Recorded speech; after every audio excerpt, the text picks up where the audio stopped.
welcome to the Activity Continues podcast. We are your hosts. This is Megan. And this is Amy. Thanks for joining us again this week. Megan will be recapping the Dead Files episode called The Whispering. It's from season 6 and it's episode 12. And it originally aired on June 17th, 2016. Which is my brother's birthday. Oh. No, I picked it. Okay. I just picked it because I watched like a little trailer and it looked really creepy. So Good. It delivered. It was more sad than creepy. Oh, we've had a bunch of sad ones lately. Hopefully the next one isn't going to be sad. Yeah. Also, I do have a cold, so I'll probably be like muting off and on to cough. So I sincerely apologize for that. But that's fine. It's better than hacking into the mic. Yeah.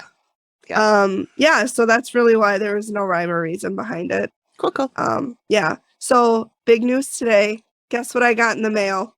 What'd you get in the mail? A fucking jury summons. Oh my God. It is already filled out and ready to be sent back in the mail. I was like, I'm texting all my friends. I didn't text you because I knew I was going to tell you. Yeah. John's like, you're not going to do that, are you? I'm like, have we fucking met? I know. I'm not good. Yeah, of course I'm doing this. I'm in Hennepin County. It's probably going to be a murder trial. I know. So I was texting like a group chat of my friends, and I was like, just joking what I would say. Like, according to Homicide Hunter, this scene was very contaminated. How are you responding to those contaminations? According to Homicide Hunter and every other true crime documentary, it's almost always the husband. I noticed the husband is not the suspect right now. What evidence do you have to support that he's not the suspect? Did we look at the husband? Because he was 3 hours away. Have we considered that it was a hired hit? Yeah. What's her life insurance policy? Was it recently changed? Mm-hmm. And then I was like, I'm probably just going to get a job offer to be a lawyer after this. Probably. Yeah. They're going to say, you don't even have to go to law school. I know. You already know everything. I'll pull a Kim Kardashian. I'll just wake up and be like, oh my God, I want to be a lawyer. And I guess I'm a lawyer now. Kind of like how Donald Trump woke up and was like, I'm going to run for president. Yeah. Well, worked for both of them, actually. Anything's possible. Anything's That's possible. my point. That's exactly what I'm saying. Yep. They were like, what's your occupation? And I wrote HR generalist, but what I should have written is true crime aficionado. Yeah. Well, I would say don't lead with that or they will kick you off. I know. I'm not going. They'll be like, do you watch true crime? And I'll be like, what's true crime? What do you mean? What does that mean? I watch My Little Ponies with my toddler. We're really big into Paw Patrol. So maybe that disqualifies me. I mean, that is law enforcement. Yeah, that is law enforcement. That might disqualify me. Oh, sorry, I have a spot right on my face in this, and it's really driving me nuts. Okay. Funny. Well, that's exciting. When do you do that? It starts October 24th. Oh. So happy birthday to me. Exactly. Oh my God, what if I get one too? Wouldn't that be amazing if we could both be on the same jury? Oh my God. Oh. We'd have to act like we didn't know each other though. I know. I'll be like, who's that blonde chick? I've never seen you before in my entire life. Who are you? What's your name? Elisa? Oh, Amy. I'm sorry. Amy. Sorry. Oh, I like Elisa though. That's pretty. I know, right? You call me that. Okay. You can call me Betty. Betty? Yeah. Betty, when you call me Oh, when you call me okay. Al. Okay. Call me Al. I'll call you Betty. All right. What's new with you? Well, I have one more thing. Sorry, one more thing. So I'm taking my SHRM course, so Society of Human Resource Management, which is a really big certificate to have in the HR world. Good. So are you going to be quizzed on all this or? Oh yeah, there's a huge test. Just one big one at the end of the course? One big one. Yeah. And I think it's like $300 to take it. Oh my. And it's 3.5 hours to take the test. And you either pass or fail. There's no in between. And if you fail, you have to pay $300 to take it again? Yep. Eek. Yeah. Yep. Sounds like a racket to me. I'm kidding. I'm sure it's legit. It's probably an MLM. I'm not going to lie. Yeah. I have to recruit 3 other generalists. There you go.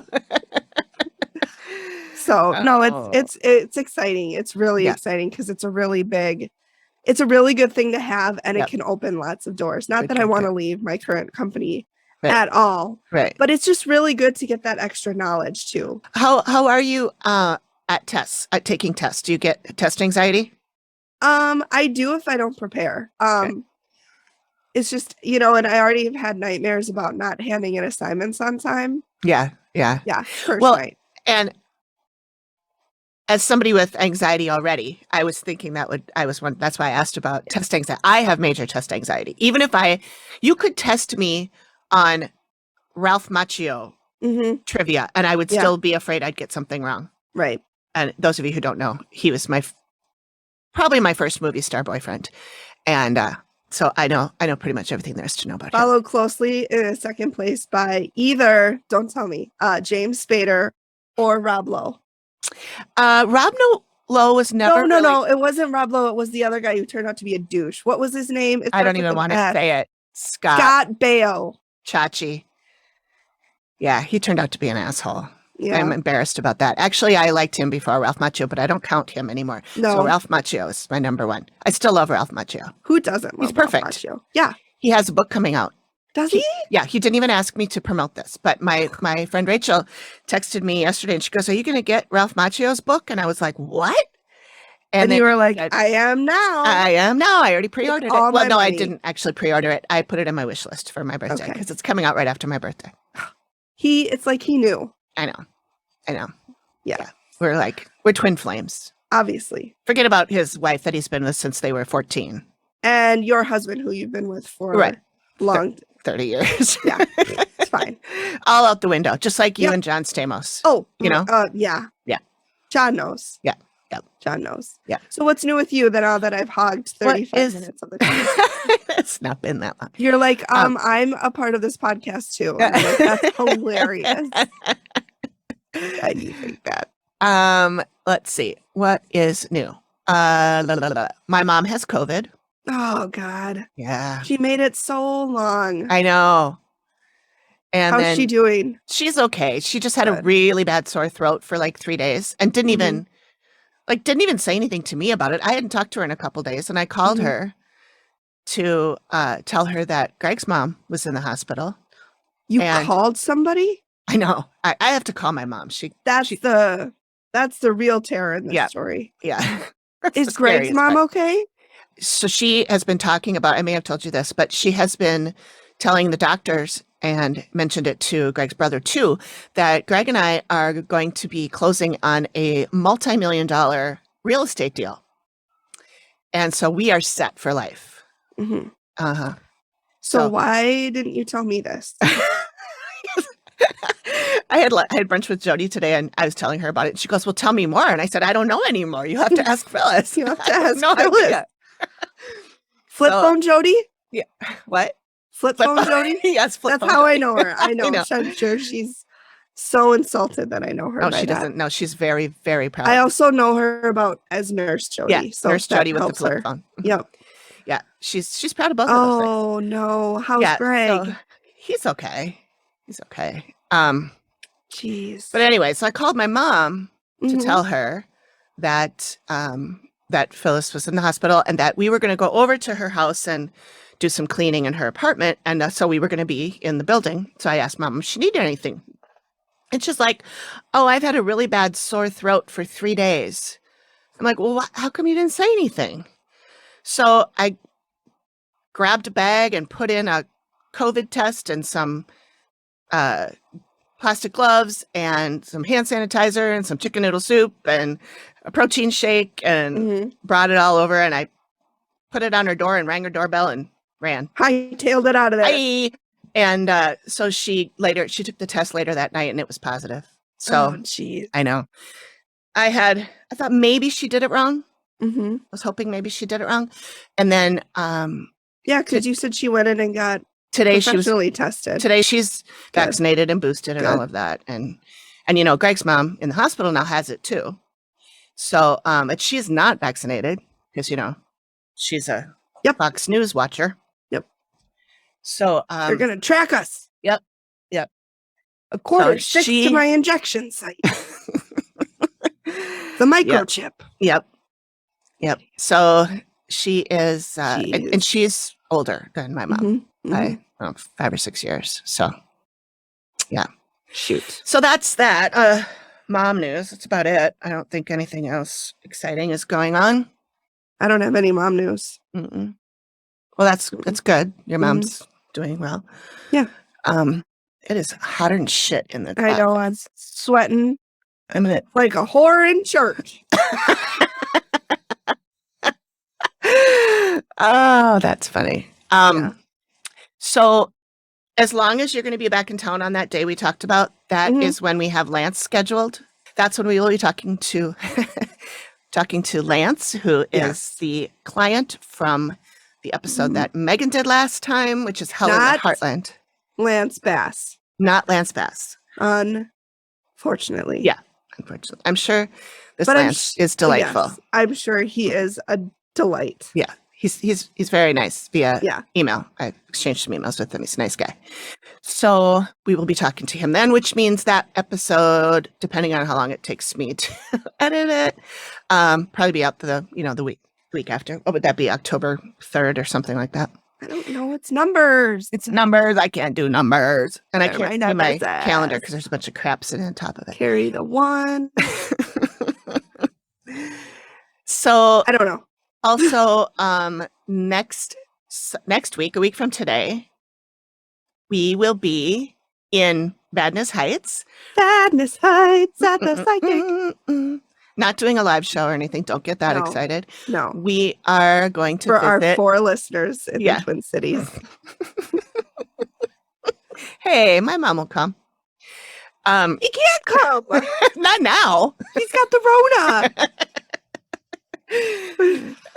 We are going to visit that psychic that we were supposed to do like 6 months ago. I'm excited. I was telling my mom about it last night and she's really intrigued. Ooh. I know. So I'm really interested to see what she says. Yeah. And if she tells me I'm having any more kids, I'm going to take my money back and run away from her and be like, you are not. Do not put that on me. Do not put any more children in my uterus. She has done her job. Because it's the psychic that got you pregnant. Yeah, it was. Obviously. Definitely. Jenny. Thanks, Jenny. Yes, I'm so excited. Yeah. I'm so excited. I'm so excited. And I just can't find it. So that being that, we might not record next week. Unless we do it during the week and whatever. So at any rate, the next episode may be late. It may be missing. We're not really sure what's going to go on there. We like to keep everybody on the edge of your seats. Yeah. We'll be back to normal. Well, actually, we won't be back to normal for a bit because after the next episode, it might be just us talking about the psychic. We can do that, just a little shorty one. And then the following episode, then that will be with Lance. And then the one after that will probably be a regular episode. And then after that will be our contribution to the Boo Pod collaboration, which we have our topic picked. We do. Yeah, that was hard to do. Holy crap. There's not a lot. Yeah, I can't really get into it without spoiling what it is, but it was hard to find something and find enough information. There's a lot of topics you could do a short dive on. Yes. Like a little shallow snorkel, maybe. Right. Through the reefs. Yep. A little wade in the kiddie pool. Yeah, but to do like a deep dive with the sharks there's not a lot of. Not that much. Yeah. Not a lot of topics on that. Yeah. So it was kind of tough, but I did find something, and we found enough source material. I also found, I'll send you a screenshot, but I found like 5 or 6 podcast episodes from different podcasts that I don't even know that covered this topic. So we can listen to those and we can watch that show. Okay, moving on. Our promo partner this week, I picked the Skylark Bell because we haven't talked about her in a while. And I know. That's Melissa Oliveri, who is our composer of our beautiful theme song. Chills. Yeah. Literal chills. And she just wrapped up her season of the Skylark Bell, which is called Wingspan. It's the second book in her trilogy. And she just released the last one. And oh my God, it's so good. Nice. It's so good. So good. I don't know when the next one's coming, but friends, if you have not listened to the Skylark Bell, head on over Drop there. what you're doing. Not everything. After you're done listening. Yes, after this episode. Mm-hmm. Then go on and listen to it. They're very short episodes. They're like 10 to 15, maybe 20 minutes would be a long one. So they're real short. So you could probably do like the whole book in a couple of days if you wanted to. But I like to do it in just short little spurts. I maybe listen to 2 at a time. And she's a beautiful voice, and she's got music and sound effects and everything. It's a whole production. It's like a radio show. Yeah. It's amazing. She's so good. So that's our promo partner. You're going to hear the trailer in the middle of this episode. So I think that's all I have. Half an hour, 40 minutes into starting. To be fair, like 35 of those 40 minutes were me talking. Well, that's fine. I asked you a lot of questions. I had a lot to say, which is like shocking. I know. Normally it never happens. Normally it's like pulling teeth.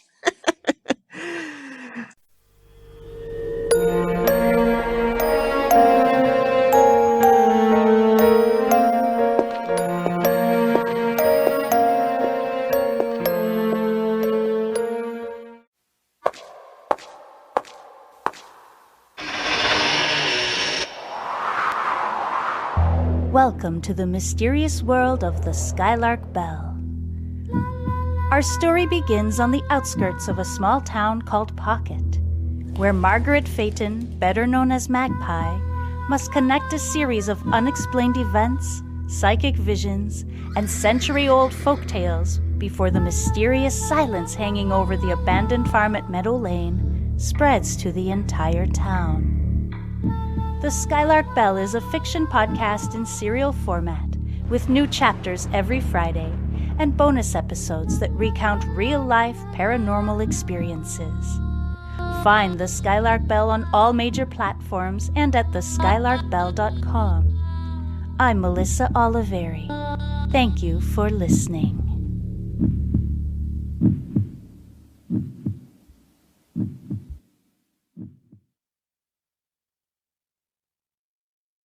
So I do have a content warning. There is a brutal murder with stabbing. And we also talk about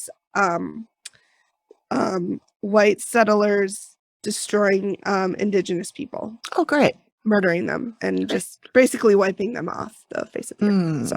So that is so fun. That sounds familiar. Yep. Basically all of the world. Okay, so we're in Concrete, Washington. Now, we're with Steve and Melissa, and honestly, Melissa, she has no energy left. So, like, everything she says is, like, barely a whisper. I mean, so the first words out of her mouth are, in the whole show, I'm terrified to be in my own home. It's like living in a nightmare. I'm terrified to be in my own home. She says it's like living in a nightmare. They moved there in 2006. Her husband is in the military. He was in the Navy and also the Marines. I don't know how that works, but I don't know. But he's done a couple of tours. So thank you for his service, and to all the vets who are listening, thank you so much. Yes, thank you. They bought the land and they had the house built. So it's a brand new house. They're the only ones who've lived in it. And so Steve asks if she knows of any of the history of the land, and Melissa says very like run of the mill, well, I know there was a woman next door that had her throat slit. And Steve goes, wow. Okay, I'll coming in hot. So she lives there with her husband Brandon, and she used to live there with her son Taylor, but he moved out 2 months ago, and that's all we know about Taylor. He's not on the show.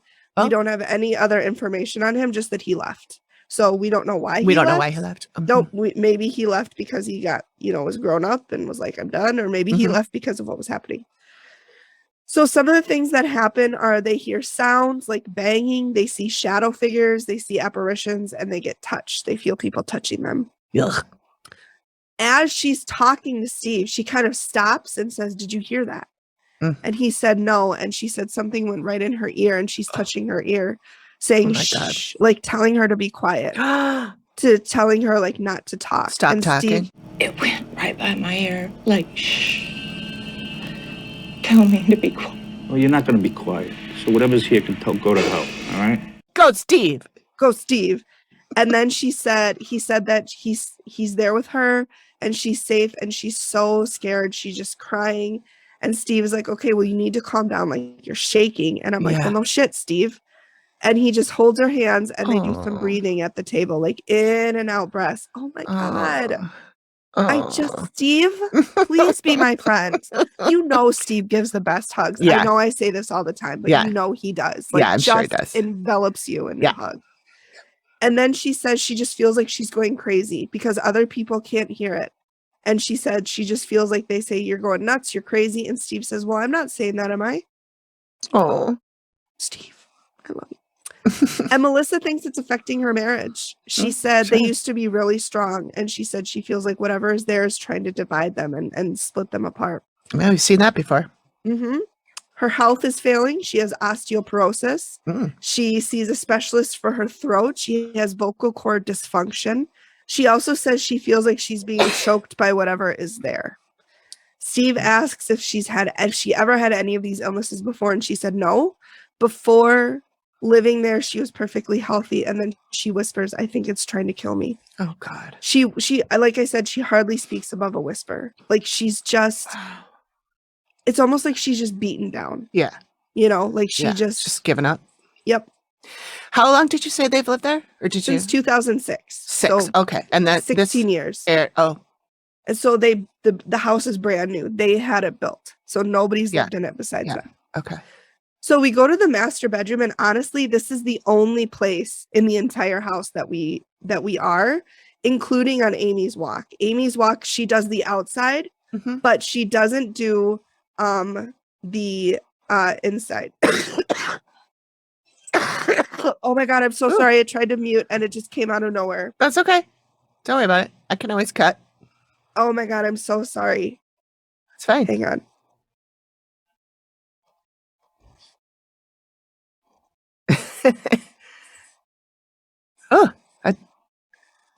Gotta get down to a pack a day. Okay. So Amy does part of her walk outside, but as far as I could tell, it's never anywhere else other than this master bedroom and outside. Wow. So we're in the master bedroom, and Melissa says they hear voices. She says we hear two females arguing, and Steve said, well, could it be the TV? And she said, no, the TV is never on. She said she had a woman sit on the end of the bed and try to touch her. She said she described her as having long hair and a skeleton face. Oh, lovely. She said it was definitely meant to scare her. And she sat on the bed and reached out to her, and she said, you're going to die. She said you're gonna die. Relax. Hold my hand. Relax. Oh, God. And Steve tells her to relax and to hold his hand. And like, she is rough. It's rough. She is really shaken up. Wow. Yeah, it's not good. Then she said she was taking a bath 2 nights ago. She got out of the bath and she said her leg was burning. She looked down and she had scratches on her leg. And so I sent you a photo of that. And it's really deep scratches. I tried to send you a lot of photos. You did send a lot of photos, and I put them all in the drive so I can look at them. Okay, yeah, I see the one with the scratches. Steve says this is one of the more severe cases they've worked on, and she just whispers, make it go away and make it stop hurting me. Oh. And Steve hugs her, and she just whispers, she says, I'm so tired. I'm so tired. I don't blame her. She is, Good I Lord. mean, she is not good. So then we talked to Brandon, who's her husband, and Steve said that, Melissa thinks whatever's in the house is trying to kill her. And he says, I can't say that it's not. Like, he agrees with her. Okay. He said that he gets neck pain, like a rope is around his neck, pulling him in the air, and he tastes blood in his mouth. And he said, I've had blood in my mouth many times, Steve. He said, I know what blood tastes like. He said it happens multiple times and it lasts 5 to 10 minutes. Like, oh my God. Yeah, it's constantly happening. So he said he was watching TV and he felt like something weird. He looked over there's a kitchen door and it has like a window in it with, normal. Why am I describing a fucking window? You know what a fucking window is. So it's glass and it's generally glass, has like and it has like a 4 squares in it. And so he said he saw a child's face in the window. Oh. And Steve asked, could it have been a neighborhood kid? And, like, did you go out and check and see if it was a kid? And Brandon says, we don't have any kids in the neighborhood. Oh. He says, you think you're losing your mind. You think you're going crazy. And then this incident that he talked about, he said his wife so Melissa and Taylor had left. Or was it Tyler? I think you said Tyler. Let me see. Oh my God. Taylor. Okay. Okay. So, geez Louise, I'm a mess. Story. So he said Melissa and Taylor had left. He was sitting on the couch watching TV. And then all of a sudden he said there was a black shadow thing standing in front of the TV. He said, as clear as you are standing in front of me.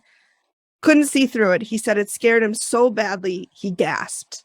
Uh-huh. And he actually had to stop telling the story. He was so shaken. Wow. He had to stop and pull himself together. He said he looked down, and when he looked back up, it was gone. And he actually started crying. He's like, wow. Tears didn't fall, but you could hear it in his voice. He's like, how do you protect against something you can't protect against? Like, you can't see. You can't see it. Not you can't really. fight it. Yeah.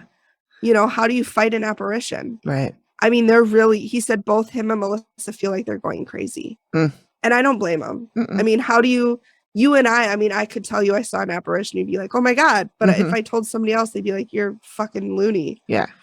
They'd say that doesn't exist. Yeah. And I'd be like, well, you're fucking wrong. Because it does. It does. So we talked to Tammy. She was a former neighbor. She used to live next door to them, really close. She said about 140 yards from where they are right now. She moved 2 years ago because she had a lot of experiences in the house she couldn't explain. In her own house. Okay. She was afraid for her life and for her kids. She said they would all get so sick, horrendous stomach pains, couldn't stop throwing up to the point where they could hardly breathe because they were throwing up so much. Oh, Jesus. And she said since she's moved, haven't had any issues, perfectly healthy. Oh, my God. She said their moods and attitudes were affected as well. She said they were angry and they were not angry people. She said they were fighting all the time. Here's where it gets interesting. Tammy said she talked to local tribes and was informed that it used to be Native American land before the white people settled here. The Native Americans told her that it was soaked with blood and that people should not live on this property. Oh, boy. Yeah. My guess is Amy's going to say that, too. Yeah, we'll see. Okay. So, do you remember when Melissa mentioned that a woman had her throat slit? Uh-huh. Steve looks into this, and he talks to Eric Strauskine. They didn't say his name. Nailed it. And so the woman's name was Vicky Silvis. She was married to John Silvis. They got married in 1993. They moved to Concrete in 1996. Shortly after that, their marriage falls apart. And he ends up moving back to Port Angeles, where he worked as a trucker. So very, very quickly after moving there, he leaves. So then we talk about the crime. December 8th, 1997, she was an accountant, normally very prompt to work, showed up on time. She didn't show up to work that day. So the manager sent a coworker to check on her, found her dead in the driveway in a pool of her own blood. Ew. Covered her with a blanket, to which I wrote contamination. And Steve said that too. So he contaminated the scene. Yep. Death certificate describes her death as acute exsanguination. So basically she stabbed in the neck multiple times and bled out. Ugh. It's still an open case. It's still unsolved. Wasn't her husband? No, not that he had an alibi. He was 3 hours away. He had receipts, to which I said it could have been a hit. But exactly. We talked to him, and okay. I don't think it's him. Okay. But I tried to find more information on this. There's nothing. Really? There's nothing out there. Yeah, it's an open case. No sign of forcible entry. The lights were on. The interesting part is she was laying in a pool of her own blood, but her shoes were 20 feet away. Okie doke. That's bizarre. Yeah, stumped. I'm stumped. So the last time she was seen at a party was the night before with 4 other people. 2 of the names that came out were Ray Valentin. Should have paid attention to that. And Richard Brink. So Vicky was drinking and Richard Brink says he took her home. According to him, they drank more and they would be kissing 1 minute and then the next minute she'd be cussing him out and yelling at him and then they'd go back to kissing. So he said he got uncomfortable with this and got fed up with this and left at approximately 1:15 a.m. Mm-hmm. And according to him, when he left, she was still alive. Ray is the alibi for Mr. Brink. He said he knows Mr. Brink came home at 1:30. And Steve said, well, that's not much of an alibi. And Eric said, I would have to say you're not mistaken. So then Steve reaches out to the ex-husband, John, and he wants to talk to him. He wants to talk to Steve because he said, this is an open murder case. He said, I don't feel like anybody is looking into this. I don't feel like anybody is trying to find out who killed her. And so that's why he's talking, because he wants to get the coverage. Okay. He took a polygraph and passed, to which I say polygraphs are useless because don't ever take a polygraph. Don't ever take one. If you're guilty, don't take one. Yeah. Because especially if you're innocent. Especially if you're innocent. Yeah. Because they can't use it against you in a court of law. They're just going to use it to say, well, you failed. Mm-hmm. You obviously know something. Mm-hmm. And there are millions of reasons why you could have failed. Anyway, I'm done. That's off my soapbox. So now we talk to John, and they actually met at the scene of the crime, which I'm like, that's morbid. Wow. Yeah. He said Vicky was very outgoing, but she was jealous.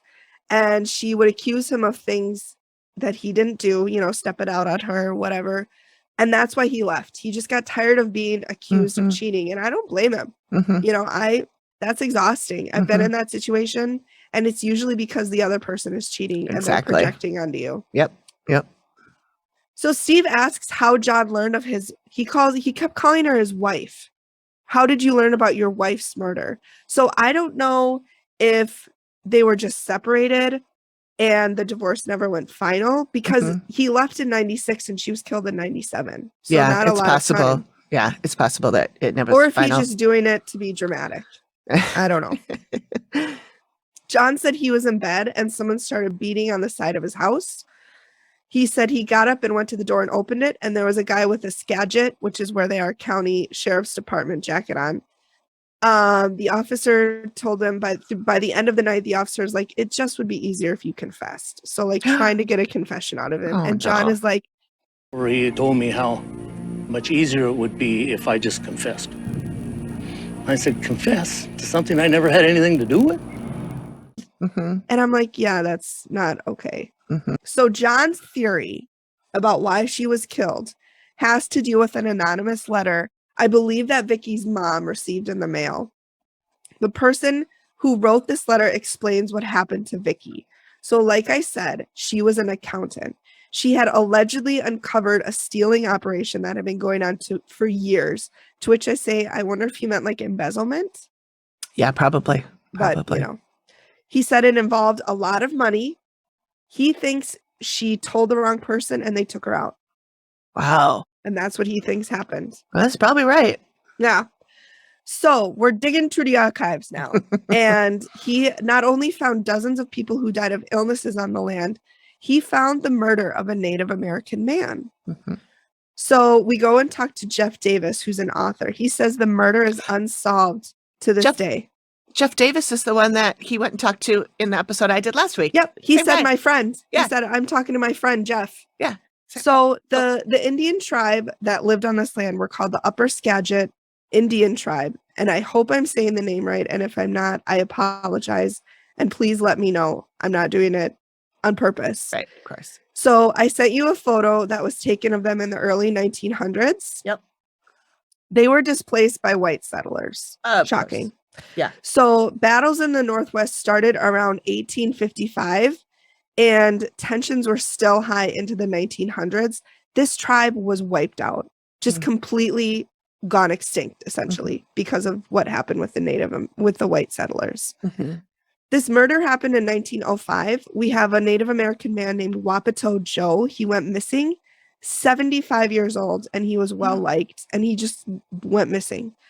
2 weeks later, they found his body on the bank of the river, 300 feet from the property. He was shot through the throat, and not only that, he was shot at such close range that there were powder burns on his throat. Oh my God. The killer also cut off his hands.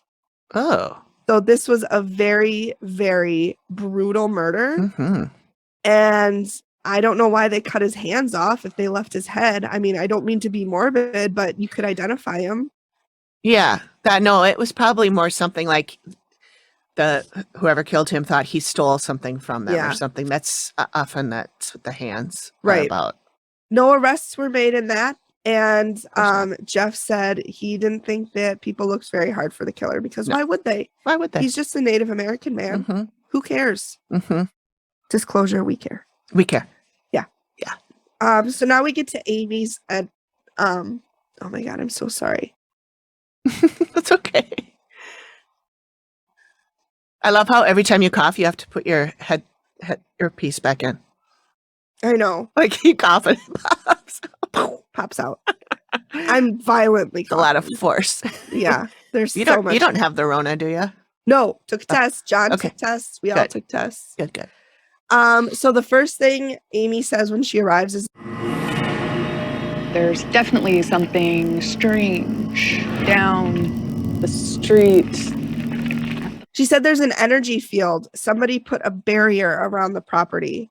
And we get to that later. She said there's a lot of violence going on there. All kinds of shit is going on. She said there's a lot of people talking, yelling, and screaming. She hears a lot of voices talking about illnesses. Amy said they seem to be in this area of containment, like they're being kept there. And she said the living would hear people talking. You know, if they hear people around their house, they've got to be hearing people talking. They've got to be hearing conversations. It's pretty bad. Too much going on. She said the dead people are very sick, and the living would be feeling some of these symptoms. So then she goes inside, and immediately she starts to feel sick. She says it's fear. You get so afraid that you feel sick. Wow. And that's a quote. And she just says, I'm just terrified.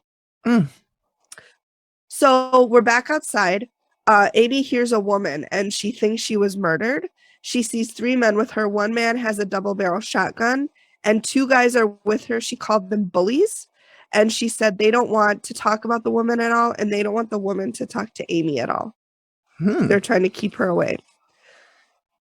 So we go to the master bedroom. And Amy sees the dead woman who crawls all around. She said Amy sees her crawling into bed and she's wrapping herself around the living woman. And she said this is not good for the living woman. Well, no, I wouldn't imagine. Obviously. Yeah. She said the living person is taking on the dead person's energy, so they will act like the dead woman. They'll take on mannerisms, speech patterns, kind of just all of this that the dead person used to have will kind of seep into the living woman. Did Amy's demeanor change when she was talking about that? Okay. No. Because every once in a while she'll do that. She'll like drop into a weird accent or something. And I think, I don't know, but it seems like something's not taking over her because she's strong enough to stop that. But I think sometimes they speak through her and it, like their accent and everything comes out of her voice. Nope, she didn't this time. Okay. She said the 2 bullies are around when the dead woman like strays away from them and they have to get her back because she belongs to them. So when the 2 bullies are retrieving the dead woman, the living people would feel like they are being grabbed or touched.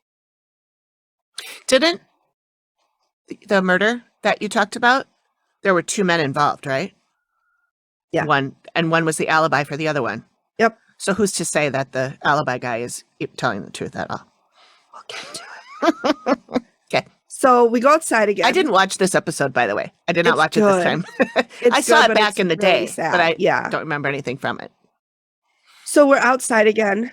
She said she doesn't like it out here. She keeps hearing the word death. And she said the spirits think that if you come here, you're tainted.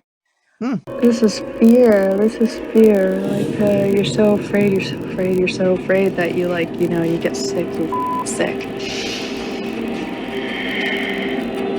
terrified, terrified, terrified.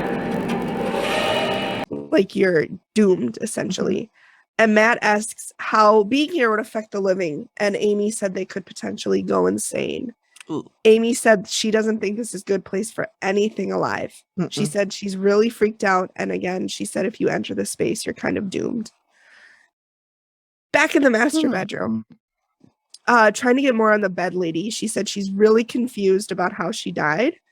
Matt asks, does Amy know when she died? And Amy said it doesn't feel like very long ago that she passed away. She said she died horribly outside.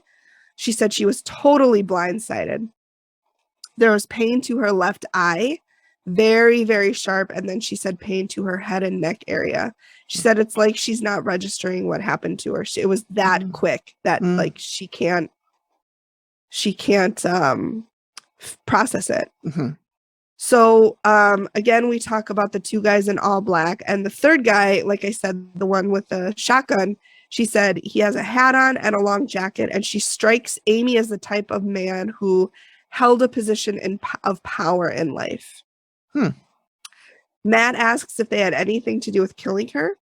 Amy said she knew these men, and Amy said she had some sort of relationship with the man who killed her, and that it was just completely unexpected, like totally caught her out of the blue. And now we're back outside. So Amy said there are Native Americans here, and they want nothing to do with this land. She said they're repulsed by the land. Really? She said they're very angry, but angry is an understatement. And she thinks the Native Americans put the barrier up. She's getting that this land is contaminated and no living organism is supposed to be here. And then she whispers, yeah, we're not supposed to be here. She said the barrier traps people who died on the land. She doesn't know if it traps people and like pulls them in if they didn't die on the land, but she said it definitely traps people who die on the land. And she said Native American people would throw their crazy, her word, not mine, people on the land. She said, and then they would basically go mad. They would scream and holler and yell and act like animals. So then we go to the sketch. She said the murdered woman stood out the most to her. So that's who she had sketched. So reveal, Brandon and Melissa are there. They can't afford to leave. So Steve goes into the backstory.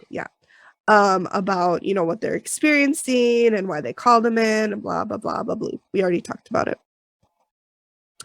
Amy said when she first approached the property, the house is located on, she got some sort of energy barrier. She said it was very negative and very, very, very powerful. She said there are a lot of dead that are trapped on the land. And Amy thinks that the living would hear voices or people talking and they would most likely feel nauseous.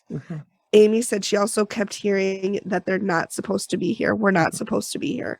Melissa says that they've heard children, they've heard men, they've heard women talking. Brandon talks about the child in the window. He said it looks like a blue and white hologram projection of a face looking at you in the glass. Weird. Yeah. Steve said, well, you mentioned sickness. You know, Melissa, why don't you tell Amy what's going on? And she said a couple months ago, she got an iron infusion because her blood won't produce iron. She said she's got vocal cord dysfunction, nausea, just a lot of shit going on here. So Amy says that the Native Americans put up the barrier. And what happened is some of the men from the tribe would come out to the land. And after exposure to the area, they would go insane. And so the Native Americans felt the best thing to do was block off the land. Amy said what freaked her out was that they were telling her that any living person who steps onto the land becomes tainted. And they were saying the phrase doomed. So even Amy and Steve and the crew. Yeah, if they stay, they're doomed. Wow. So then Steve talks about Tammy. She said she was fighting with her husbands. She had stomach pains. She moved away and she was fine. Then he said that Tammy went to a local Native American tribe and they told her that there was too much bloodshed on the land and they couldn't help her. And Amy goes, really? Okay. You know how Amy does. So really? Yeah. Oh, really? Interesting. You know how she is. Yeah. So then we get a little bit backstory of the tribe. Like I said, it was the Upper Skagit tribe. Steve says they were around for 7,000 to 8,000 years. Jeez. And Amy goes, holy something. Because they bleep it out. My guess is, well, a couple of words it could have been. I know she's fond of the F word. It ended As am in I. a T. It ended Oh, in a T. then it was probably So, shit. Shit or Christ. One of the two. Yeah. She shows a photo. So that's when Steve shows the photo of the Native American people. Yeah. He said, 1840s were when the white settlers came in and started pushing them out. 50 years of fighting and the settlers wiped out almost the entire tribe. And Melissa says, they've had such a run of bad luck since they moved there. She would joke with Brandon, like, did we move on and onto an Indian burial ground? Mm-hmm. And Amy goes, it's not a burial ground. It's kind of their dumping ground. So they dumped their people that they couldn't help basically onto that ground. So then she talks about the woman who was murdered. She said there are two men who are constantly with her, preventing her from speaking to Amy. They didn't want Amy to find out who had killed her. Amy felt she knew them, and she felt that they were around the time of her murder, but they didn't kill her. Oh. The only thing Amy got on the man who actually killed her was something about stealing money. It was relatively recent, and she died a really horrible death. Amy said she felt pains in her neck and her head. Right as she said that, Brandon kind of went like this, grabbed his neck and said, I'm sorry, guys, I'm having neck pain. Oh, Amy my God. says, she said, it's really bad here. Brandon said it happens a lot, comes out of nowhere, can't breathe, tastes blood, kind of the whole shebang. It's really bad. So then Steve talks about Vicky, and he said Richard Brink, one of the men who went back to her house and was making out with her and then left, he died in 2003 of a heart attack at the age of 47. Then we hear about the letter. So 18 months after Vicky was murdered, an anonymous letter was sent to her mom and then John, outlining this embezzlement theory and how she was killed because of that.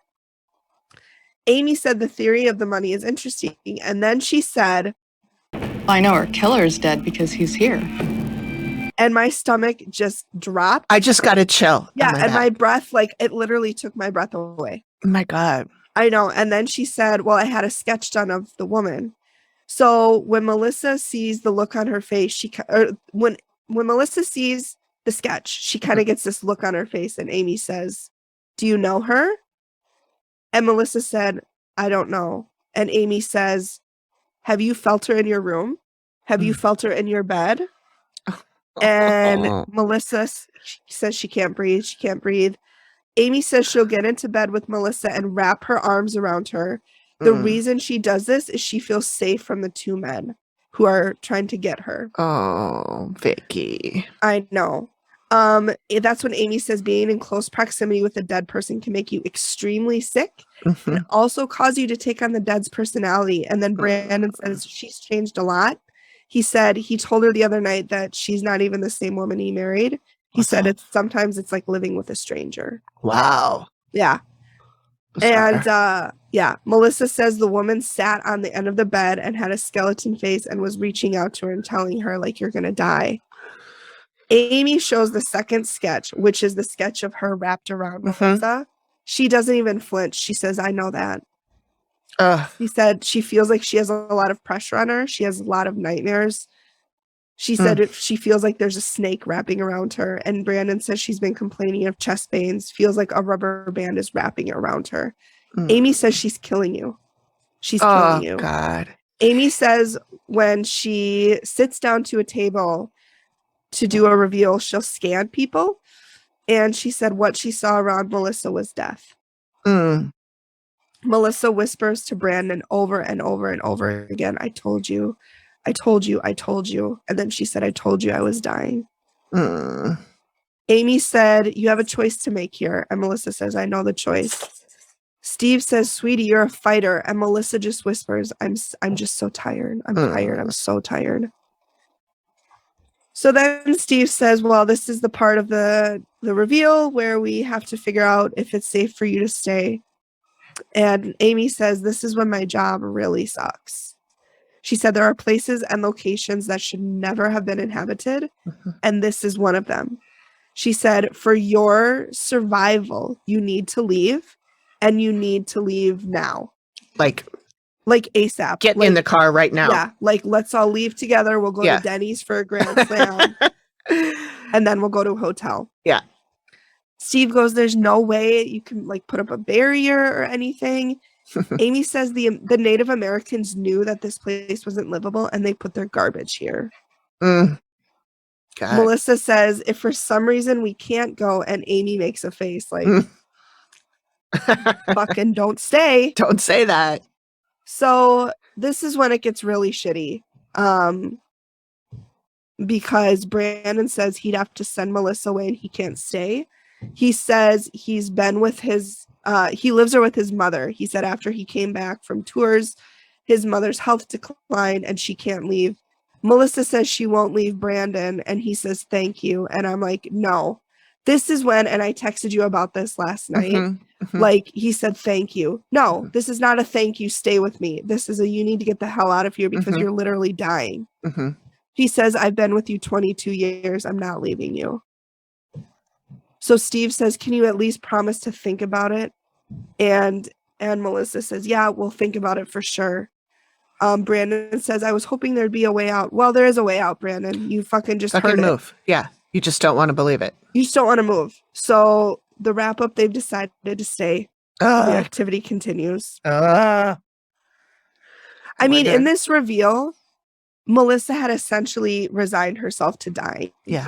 You could just tell. You could tell there was no fight in her. Yeah. She was just exhausted. And I tried to find some follow-up information, and I was not able to find anything.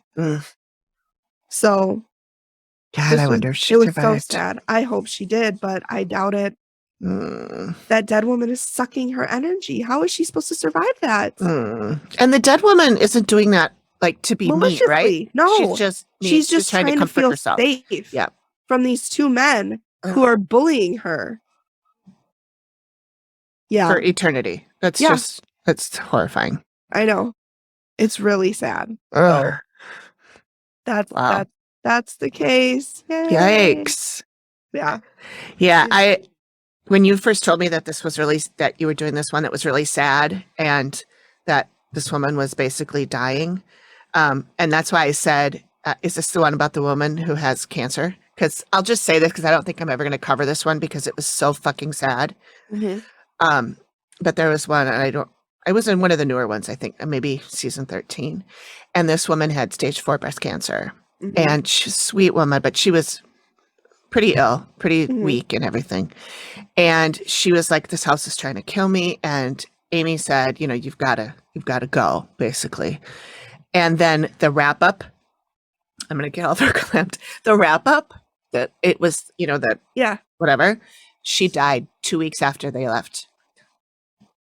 After filming. Oh my God. It was awful. Wow. That's terrible. Yeah. So, on that note, I promise we'll do a fun one next. Well, actually, the next one we're doing is another listener one. So, I don't know which one it is. I mean, I know which one it is, but I don't know. I haven't watched it in recent memory. So, I don't know. But at any rate, and since we don't know what's going on for the next couple episodes, we're just flying by the seat of our pants over here. That's how we roll at the Activity Continues podcast. That's right. All right. So if next week, well, I shouldn't say that. Well, like I said, we're playing it by ear. Yeah. But if we do an episode next week, it will be, I will be covering Evil Underground. It's from season 2. It's episode 16. Takes place in Rock Island, Illinois.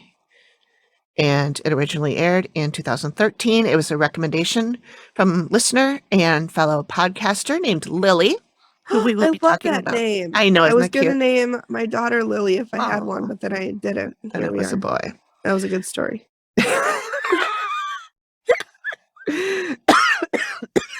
Now you got me going.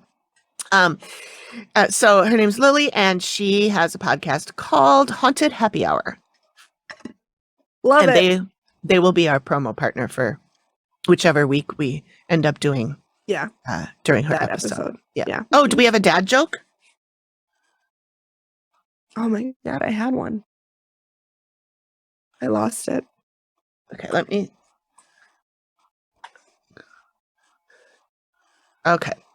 find one. Here. This is the same one I picked from last time. And last time's joke was pretty dang funny. I even told Greg and he laughed. I forget what it was, but I know I laughed real hard. You did. You laughed so hard, like you were stopped like making any noise. Not that funny. And I'm like, you don't know. It was just like I was like reading or something. So I was listening to you and you weren't doing anything. And I looked up and you were just like, okay. Why? Here's one. Okay. Why do fathers take an extra pair of socks when they go golfing? I don't know. In case they get a hole in one. Oh, but yeah, yours was way funnier.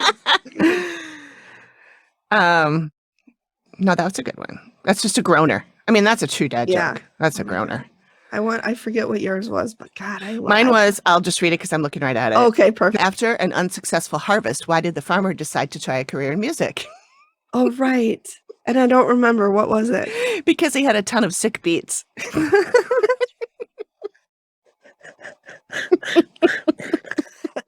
Uh-oh, it's starting a coughing fit. That was good. Oh my God, that was so good.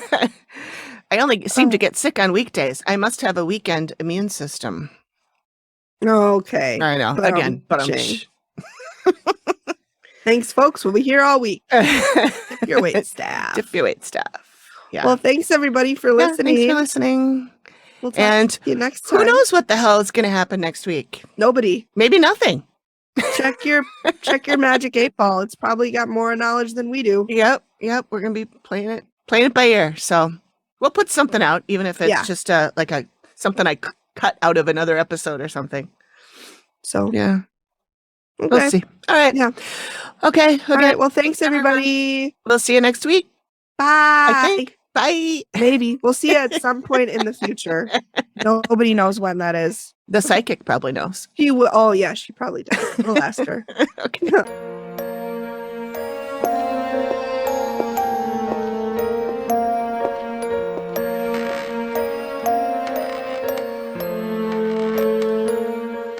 Thank you for listening to the Activity Continues podcast. We really appreciate you giving us your ears for a bit. Please reach out if you have a suggestion for which episode of the Dead Files we should cover next, or if you have a spooky story you'd like us to share on the show. We can be reached at theactivitycontinues@gmail.com or through our website or any of our socials. Links are all in the description of the show. Please feel free to drop us a note and say hi. And join us next time when the activity continues. The Activity Continues is produced by me, Amy, at Collected Sounds Media and is part of the independent Collected Sounds podcast network. We are also proud members of the Boo Pod network of super cool podcasts. Nailed it.